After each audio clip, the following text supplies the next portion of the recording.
Hi, in this video I'm going to be talking about whether Atlantis sank or whether Atlantis was already sunken. And this might seem like a meaningless semantical debate, but it's actually a very important question, and potentially a question that will actually lead us to being able to discover where Atlantis actually is.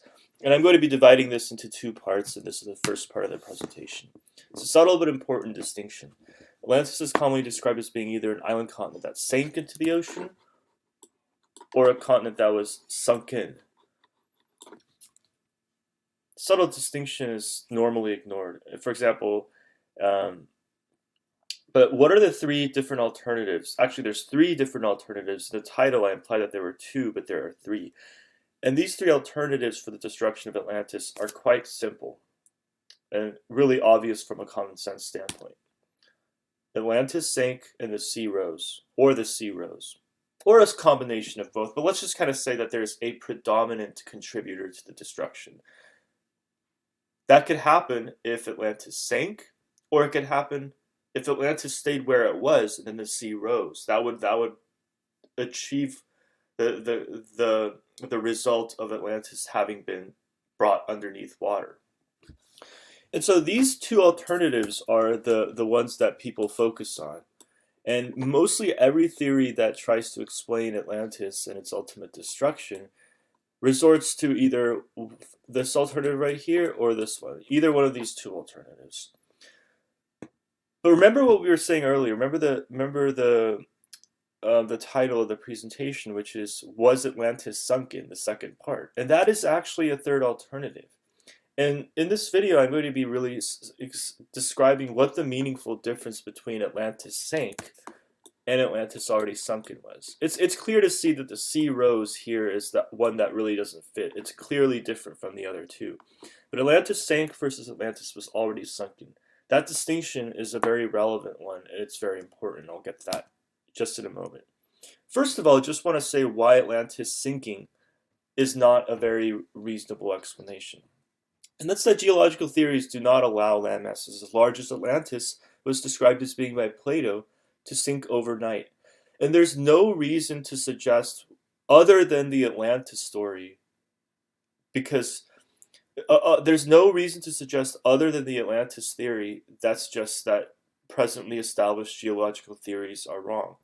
And to suggest that the entire body of geology should be overturned because of one story, no matter how compelling it is just not going to get anywhere with the broader scientific community. And it's bad science and it's bad research. So let's move on from this theory. The other alternative, of course, is that the sea rose. And we know that around the time Atlantis was said to have been destroyed by Plato, there was a rapid sea level rise that was taking place. But the problem is, just because something is faster than it is now doesn't mean that it was fast enough for Atlantis to have been submerged in a single day and night, because that is how quickly Atlantis was destroyed. Atlantis was not submerged over around 10 or 20 years as the sea level rose very quickly over that time. Atlantis was destroyed in a single day and night, and we can see that from sea level charts that even during the most rapid period of the sea level rise, the most rapid phase, the sea level was only rising maybe around not even a meter a year. And you would have to have a rise of that much over a single day to even get close to the destruction that was implied by Plato's story. Here Plato emphasizes that in a single day and night, Atlantis disappeared in the depths of the sea, and we know that the sea level never rose that quickly, as we can see in the sea level charts, which are very, very reliable forms of data. So if you could exclude the possibility that the sea rose or that the land sank, it seems like we don't really have anywhere left to go. There seems to be two alternatives, and those two alternatives really cover all possible scenarios. There isn't a none of the above answer in this question, it seems like. But what if there is a none of the above? Atlantis was already sunken.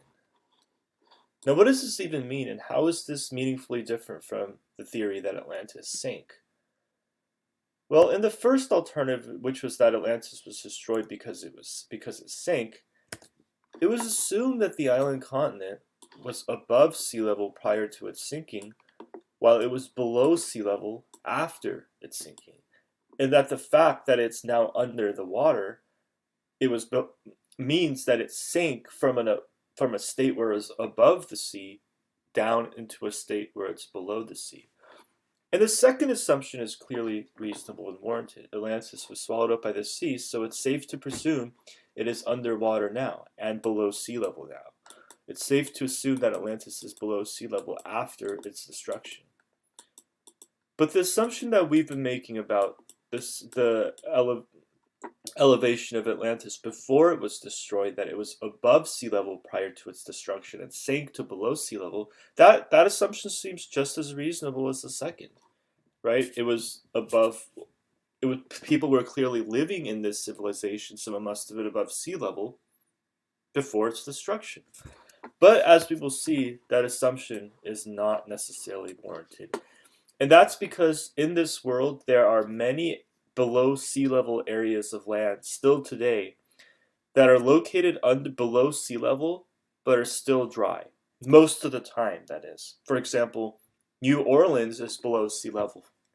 New Orleans is below sea level, but it is still normally dry because of the presence of the levees that prevent the ocean from coming in. And the same thing with Netherlands. The Netherlands, much of it is below sea level, but it's still dry. Of course, the dangers of living in those lands is that they are prone to flooding should the levees break. And the possibility that Atlantis was also one of these lands that were below sea level, even before its destruction, yet nevertheless dry and hence habitable, is a possibility that we've been considering. And that's what I mean by Atlantis was already sunken. What I mean was that it was already sunken and below sea level even before its destruction, and it didn't come to be that way only afterwards. Whereas the Atlantis Sank theory presumes that Atlantis was above sea level both before its destruction. As we can see, it's a possibility that Atlantis could have been below sea level even before its destruction. And this really shows you some of the places on this earth that really are below sea level. For example, in California, where I live, there are two places in California that are below sea level, and the one circled, the one at the top, is Death Valley, and more specifically a place called Badwater, which is a dry lake, and there's also the Salton Sea, which is the one that's slightly below. And both of these places are around 200 feet below sea level. And of course, the deepest place that's below sea level on this earth is the Dead Sea, which is around 1,200 feet below sea level. And there are other places in Africa and in Asia, and there are none in Europe actually. Which I didn't know before. But these places, these areas comprise only a very small percentage of the Earth's surface, but they are there. And for example, New Orleans should also be circled here, and actually Netherlands should be circled here. This map does not show all of the places in the world that are below sea level. And so this is getting to the end of the first part of the presentation. In the second part, I'm going to start off by taking the assumption and the hypothesis of Atlantis as being a below sea level basin, and take things from there and start with that hypothesis in mind and see whether it's justified based on what we know about science and what we know about the text as provided by Plato.